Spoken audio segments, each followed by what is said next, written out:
ত্রয়োদশ জাতীয় সংসদ নির্বাচনে এবার বাংলাদেশের ইলেকশন কমিশন একটি নতুন অ্যাপস ইন্ট্রোডিউস করেছে, যেটা খুবই উপকারী এবং এটা আপনি প্লে স্টোর থেকে ডাউনলোড করে নিতে পারবেন। ডাউনলোড করে আপনার যাবতীয় তথ্য এখান থেকে জানতে পারবেন। আপনার সংসদীয় এলাকা কোনটি, সেখানে কতজন প্রার্থী আছে, কার কি মার্কা, এবং ভোটার সংখ্যা কত, পুরুষ কত, মহিলা কত, আপনার ভোট কেন্দ্র কোথায়, ভোট কেন্দ্রের লোকেশন, যাবতীয় বিস্তারিত বলতেছি। এটা আমি ওপেন করলাম, দেখেন ত্রয়োদশ জাতীয় সংসদ নির্বাচন। এখানে আমি বিস্তারিতভাবে ক্লিক করলে এক নজরে ত্রয়োদশ জাতীয় সংসদ নির্বাচনের একেবারে টোটাল একটি তথ্য আছে। নিবন্ধিত ভোটার কত, পুরুষ ভোটার কত, মহিলা ভোটার কত, টোটাল হিজড়া ভোটার আছে কত, নিবন্ধন রাজনৈতিক দল কোনটা, কয়টা প্রার্থীর সংখ্যা কয়টা, প্রার্থীর ন্যূনতম বয়স কত, এখানে একটা বিস্তারিত তথ্য দেয়া আছে। এরপর যদি নিবন্ধিত দলসমূহ দেখি যে এবার কারা কারা নির্বাচনে অংশগ্রহণ করতেছে, এই তথ্যগুলোও পেয়ে যাবেন। যদি পিছনে আসি, এখানে আপনি বিভাগ অনুসারে দেখতে পারবেন ঢাকা বিভাগ, চট্টগ্রাম বিভাগ, রাজশাহী বিভাগ, খুলনা বিভাগ, বরিশাল বিভাগ, সিলেট বিভাগ, রংপুর বিভাগ, ময়মনসিংহ বিভাগ। ধরে নিয়ে আমি ঢাকা বিভাগের করলাম। এখানে আবার ঢাকা বিভাগের ডিস্ট্রিক্ট সেগুলো আবার আলাদা আলাদাভাবে দেয়া আছে।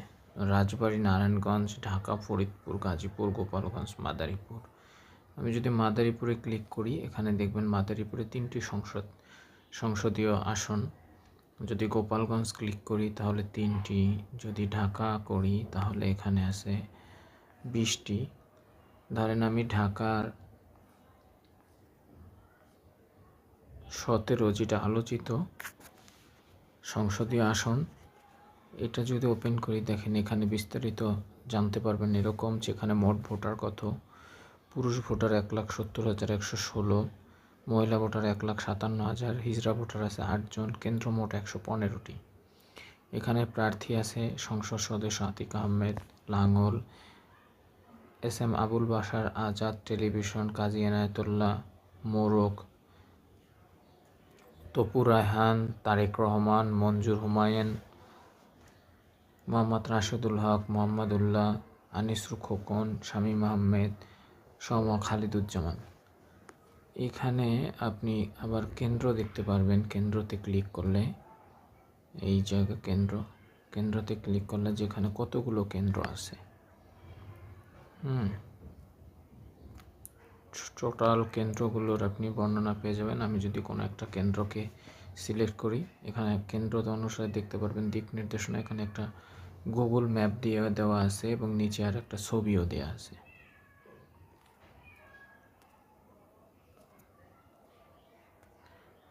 এইভাবে প্রত্যেকটা অঞ্চলের, প্রত্যেকটা এলাকার, যদি ধরেন বরিশালে যাই, বরিশালের এখানে বরগুনা, ঝালকাঠি, ভোলা, বরিশাল, পটুয়াখালী, পিরোজপুর। আমি বরিশাল যদি দেখি, এখানে 6টি আসন আছে। বরিশালে 1, 2, 3, 4, 5, 6। এবং এখানে আপনি যদি বরিশাল ধরেন 5, এটা যদি দেখি, এখানে 4,94,000 ভোটার আছে। এখানে প্রার্থীর আবার বিস্তারিত তথ্য পেয়ে যাবেন। প্রার্থীর মার্কা, প্রার্থীর ছবি আছে, হলফনামা আছে। হলফনামা, আয়কর রিটার্ন, নির্বাচনী ব্যয় ও ব্যক্তিগত সম্পদের বিবরণী, এগুলো সব প্রার্থীকে জমা দিতে হয়েছে, যেটা উন্মুক্ত করে দেওয়া হয়ে গেছে। হলফনামাতে ওনার বিস্তারিত ফাইল আপলোড করা আছে। আবার ওনার আয়কর রিটার্নের সমস্ত তথ্য এখানে আপলোড করা আছে। যারা আয়কর সংক্রান্তভাবে বোঝেন, ব্যক্তিগতভাবে ওনার কী তথ্য, এখানে এগুলো সব দেওয়া আছে। এরপর নির্বাচনী ব্যয় ও ব্যক্তিগত তথ্য, মানে নির্বাচনী ব্যয়, ব্যক্তিগত তথ্য, পারিবারিক তথ্য সহকারে সব প্রার্থীর, এইভাবে সকল প্রার্থীর তথ্য উন্মুক্ত করে দেওয়া আছে। এবার আপনি যদি নিচে পূর্ববর্তী নির্বাচন সময়ের তথ্য দেখতে চান সেগুলো দেখতে পারবেন। এবং একজন ভোটার হিসেবে আপনি এখানে মোট ভোট কেন্দ্র খুঁজুন, ভোট কেন্দ্র খুঁজতে পারবেন। আপনি একজন ভোটার, কিন্তু আপনি কোন কেন্দ্রের ভোটার বা কোন জায়গায় আপনি ভোট দিবেন এটা হয়তো বা আপনার খেয়াল নেই। বিশেষ করে ঢাকাতে এই সমস্যাগুলো বেশি হয়, কারণ একজনে যখন ভোটার হয়েছে তখন দেখা যায় নির্দিষ্ট একটা এলাকার মধ্যে ছিল, কিন্তু এখন সে স্থানান্তর করে অন্য এলাকায় মিরপুর থেকে গাজীপুর গিয়েছে, কিংবা মিরপুর থেকে উত্তরা গিয়েছে, কিংবা মুগদা থেকে মিরপুর গেছে, এরকম হয়েছে। কিন্তু তার আসলে মনে নাই যে সে আসলে কোন কেন্দ্রের ভোটার, বা তথ্য পরিবর্তনের কারণে এরকমই হয়েছে। তো সে এখানে এনআইডি নাম্বার লিখবেন এবং জন্ম তারিখ লিখবেন।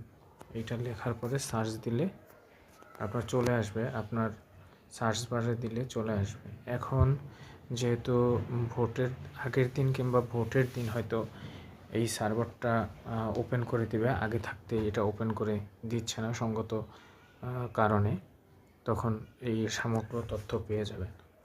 আশা করি শর্টের ভিতরে আপনাদের সকল তথ্য উপস্থাপন করতে পেরেছি। ধন্যবাদ।